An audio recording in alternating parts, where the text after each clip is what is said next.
Hi everyone and welcome back to 5 Minute Family Search. So what I would like to do with you now is to show you how to get into your temple file and to see what names that you have reserved. So I'm going to start here on my main family tree page and I'm going to go up to the top. And if you do, you can see it says Family Tree, Search, Memories, Indexing, and Temple. And we're going to go ahead and click on Temple, and I'm just hovering over it right now, and you'll see those subfolders come up. You can click on any of them or you can just click on Temple. It's going to take you to the same page. Now I will let you know this video is going to be a little bit longer as there's a lot of information on this page that I want to go over to make sure that we don't miss anything. So I'm just going to start you at the top and we're going to work down the page. This right here says all reserved. These are all of the names that I have right now in my temple file. These are people that I have worked on and that are waiting to be processed through. And it does take a few minutes for this to completely load, so that number may keep changing. This right here, this all reserved, is a total of these next three right here. So we have not printed, printed, and shared. And shared means that I have shared them with the temple, and the temple will go ahead and pull those cards down and print them and do the work for me. Now, when you share them with a temple, it may not be the temple that's closest to you. So if you live in Utah, the temple work may be done in Australia.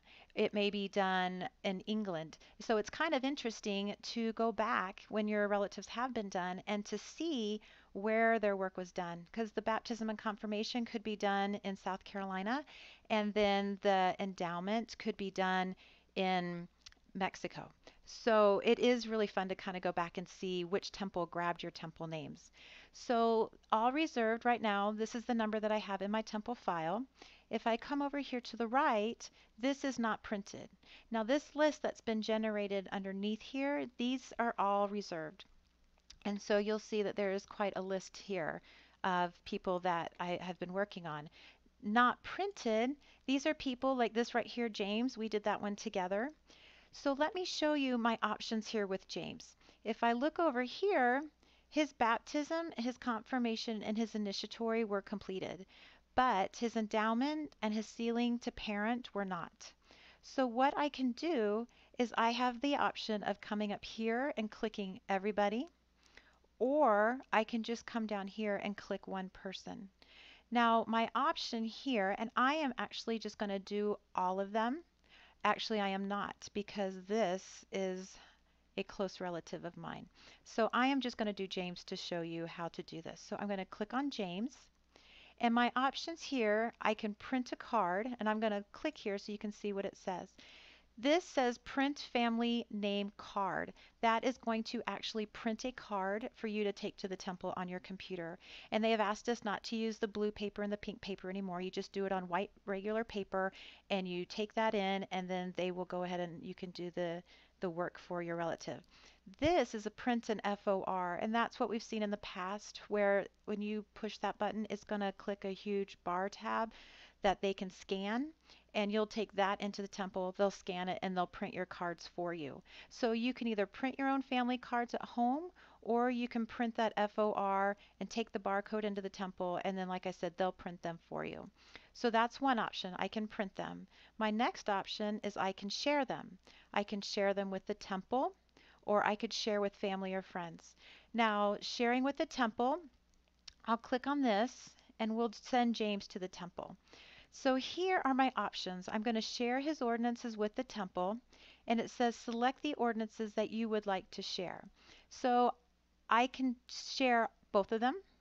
I could just share the endowment or the sealing to parents. It's up to me of how I want to do that. For me, like I said, I keep baptisms and confirmations back for my kids because then that way they can do those. But then I share everything else with the temple. And then after I do, I can grab things back. So for my husband, after he's finished all the initiatories and endowments that he has in his temple bag, I'll just go ahead and come back in and I'll pull those back from the temple. And I will show you how to do that. So I am just going to go right here and I am going to click share. And when I do that, I have just shared those with the temple. And so you'll see that he moves off of my list. And now this number has gone up because James's information went there. And now any temple in the world can grab that information and they can go ahead and process that. Now let's come down here to Charles. So I'm going to click on Charles, and we've already seen print, and we have seen, well, we have seen part of share. Let's do this one. Share with family or friends. So if I click this, I can share this with someone else anywhere in the world, and it'll send them an email, and I put my name right here, their name, so like my mother, and I would put her email address. And when I do that, I would just click send, and that will send that person's information to her. When she clicks on it and opens it up, it lets me know that she has done so, and it gives her 2 weeks to get that information done. If she doesn't get it done, it'll send me back an email saying that it wasn't done yet and that I need to go ahead and pull it back in and send her another email if I want to do that again. But that name will always stay in your temple tree so you can see to make sure that that relative or friend went ahead and did the information. So don't think once you send it, you lose control over it or you lose the understanding of what's going on with it. You'll always be able to know what's happening because it will stay in your tree so you can watch and see as your, like I said, relative or friend progresses through that information. So now I'm going to leave this checked and I'm going to come over here to unreserve. And unreserve, there's a couple times that you would use this. One is if that person shouldn't have been in your family tree and you accidentally did it. Another time is if somebody sends you a message like I showed you earlier and say, you know, this is in your family tree, but I really would like to do this person. Would you mind unreserving it so I can do it? This is how I would do that. I would come in here and I would click unreserve, and then I would email that person and say, I unreserved it. It's available. You can go ahead and pull it now into your tree. And so that is really important to know so you can share information back and forth. So I'm going to go ahead and share this one again with the temple. And let's see. I'm sorry, I'm stumbling over my words. I'm going to go ahead and share him with the temple. And I'm going to click share. And so the temple now will be able to do his sealing to parents. And this just leaves me Lamont Edward. And I want to keep him because, like I said, he is a close relative and I want to do his work. So now I'm going to go back up here and I'm going to click all reserved. And I am going to come over here to shared. So like I said, if I share something with the temple, that doesn't mean that I lose it forever. It just gives me the possibility of the temple helping me get my temple work done. So I'm going to come over here and I'm going to click on shared. Now here is James that I just shared with the temple. Now if all of a sudden I think, oh no, I don't want to share James with the temple, I want to keep him myself, I can just click in that box and I can click unshare with temple, and that will take James back out of the temple and it'll put him back into my not printed. And so that way you can bounce people back and forth because it gives them the opportunity to get their temple work done maybe a little bit quicker than you would be able to do it, and then they can go ahead and move off of your temple file because the temple has done your work for you.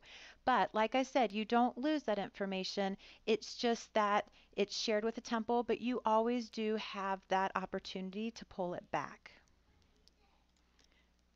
So I do want to tell you, you have 2 years to get the information processed through for your relatives in your temple file. If after the 2 years you have not done that, the temple will go in and automatically take those names out of your temple file, and they will send you an email letting you know that they are doing that. But the problem that they have had in the past is that people pass away or things happen and people don't work on those names and they end up sitting in people's temple files for 5, 10, 15 years and people aren't able to access them. So what they have done is they have given us a 2-year window that we can go in and we can get that information completed.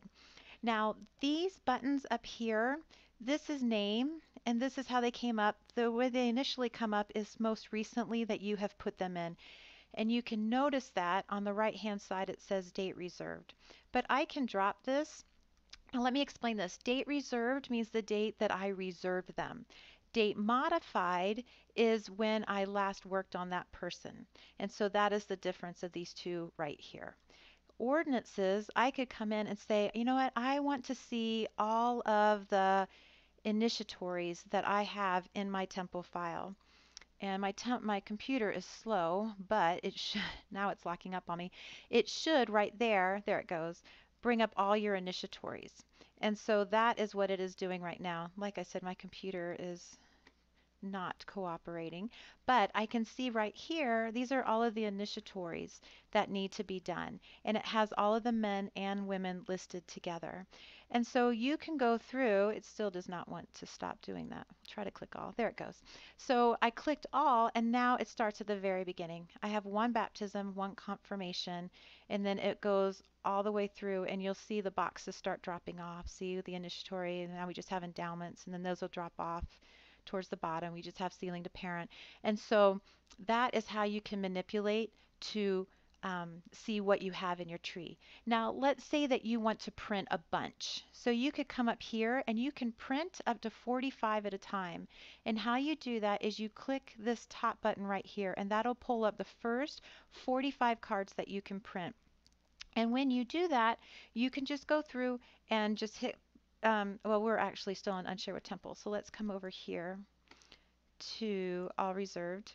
So I can click right here, and here's my 45, and it's going to print all of these cards all the way down for the first 45. Now I have already printed them, so I don't want to do that. But I can print those 45, I can share those 45, or I can unreserve those 45. And so that gives me the ability to do a chunk at a time instead of sitting there doing one by one by one. And that is basically how your temple file works.